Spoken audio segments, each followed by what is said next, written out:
வணக்கம், welcome to Chitra Murali's kitchen. இன்னைக்கு என்ன பார்க்க போறோம்னா பாகற்காய் ஃப்ரை தான் பண்ண போறோம். இது வந்து நல்லா கடலைப்பருப்பை ஊற வச்சு அரைச்சி அதை கோட் பண்ணி தான் நம்ம பண்ண போறோம். இது வந்து நீங்க சாம்பார் சாதம், தயிர் சாதம் எல்லாத்துக்குமே நல்லா இருக்கும். அப்படி இல்லைன்னா இப்போ ஏதாவது நம்ம ஃபங்க்ஷன் பண்ண பார்ட்டிலாம் பண்ணுவோம் இல்லையா, ஸோ அந்த சமயத்தில் நீங்கள் வந்து ஸ்டார்டரா வச்சா கூட ரொம்பவே நல்லா இருக்கும். நல்லா காரசாரமாக நல்லா ரொம்ப சூப்பராக இருக்கும். ஸோ இது எப்படி பண்ணுறதுன்னு பார்க்கலாம். நான் நல்லா ஒரு பெரிய டம்ளரில் ஒரு டம்ளர் வந்து கடலைப்பருப்பு எடுத்துட்டு வாஷ் பண்ணிட்டு ஊற வச்சு நல்லா ஒரு மணி நேரம் ஊற வச்சு தண்ணியெல்லாம் வடிய விட்டு எடுத்து வச்சிருக்கேன். அதுக்கு முன்னாடி வந்து இந்த பாகற்காயை இந்த மாதிரி மெல்லிஸாக கட் பண்ணிட்டு இதில் உப்பு மஞ்சப்பொடி போட்டு நல்லா அதே ஒரு மணி நேரம் அதை ஊற வச்சுட்டு தண்ணியெல்லாம் நல்லா புழிஞ்சு எடுத்துட்டு பாகற்காயை ரெடியாக எடுத்து வச்சிருக்கேன். ஸோ இப்போ பாகற்காய் இந்த பக்கம் ரெடியாக இருக்கு. இப்போ அரைக்கிறது என்னென்னு பார்த்துடலாம். ஒரு 4 பல்லு பூண்டு, ஒரு அரை இன்ச்சுக்கு இஞ்சி, சோம்பு ஒரு அரை டீஸ்பூன், தேவையான உப்பு, காரத்துக்கு தகுந்த மாதிரி வரமிளகா. இப்போ இதெல்லாம் சேர்த்து நம்ம அரைச்சி எடுத்துன்னு வந்துடலாம். ஃபர்ஸ்ட் காரத்துக்கு வரமிளகா, அப்புறம் சோம்பு, தேவையான உப்பு. ஃபர்ஸ்ட் இது ஒரு ஓட்டு ஊட்டிக்கலாம்.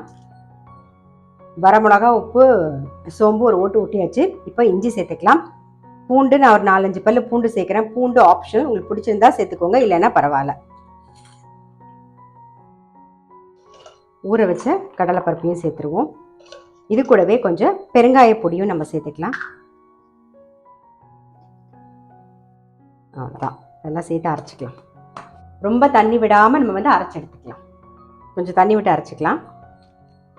இந்த கன்சிஸ்டன்சி இருக்கணும். பாருங்கள், தெரியுதா உங்களுக்கு? அப்போ தான் அதை கோட் பண்ணும்போது கரெக்டாக இருக்கும். நமக்கு இந்த மாதிரி இருக்கணும்.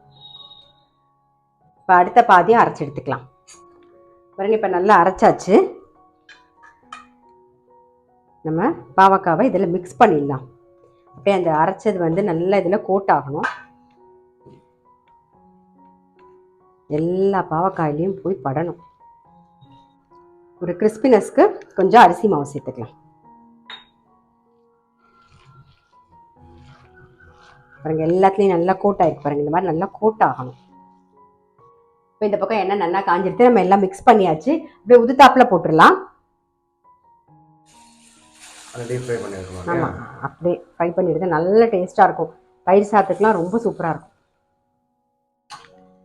பாருங்க, இந்த பாவக்காய் இதுக்கு வந்து கொத்தமல்லி, புதினா இந்த மாவில் எல்லாமே சேர்த்து நீங்கள் மிக்ஸ் பண்ணி பண்ணாலும் நல்லாயிருக்கும். முதல் ஏடில் நான் போடலை. ஸோ இப்போ வந்து கொத்தமல்லி, புதினாவெல்லாம் சேர்த்துட்டு அப்படியே மிக்ஸ் பண்ணிடுவோம். இதெல்லாம் நல்ல வாசனையாக நல்லாயிருக்கும். பாருங்கள், நல்லா பொரிஞ்சு வந்துருக்கு. நல்லா கிறிஸ்பியாக இருக்குது. எடுத்துடலாம். நாம் இதே மாதிரி எல்லாமே நம்ம பொரிச்சு எடுத்துப்போம். அவ்வளோதான்.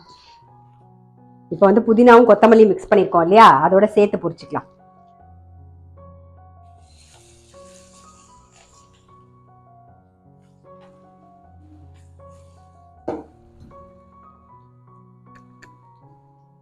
பாவக்காய் ஃப்ரை எப்படி பண்ணுறதுன்னு பார்த்துருப்பீங்க. கண்டிப்பாக உங்கள் எல்லாருக்குமே ரொம்ப பிடிச்சிருக்கும். இது வந்து நல்ல சாம்பார் சாதம், தயிர் சாதம் தொட்டுக்கிறதுக்கும் நல்லாயிருக்கும். நான் சொன்ன மாதிரி ஜஸ்ட் ஒரு ஸ்நாக்ஸ் தான். நீங்கள் ஸ்கூல் விட்டு வந்து பசங்க வந்தோடனே ஏதாவது கிறிஸ்பியாக பண்ணி கொடுக்கணும். பாவக்காய் சாப்பிடாத பசங்களாம் இருப்பாங்களே, அவங்களுக்கு இந்த மாதிரி பண்ணி கொடுத்தீங்கன்னா கசப்பே தெரியாது. ரொம்பவே நல்லாயிருக்கும். கண்டிப்பாக சாப்பிடுவாங்க.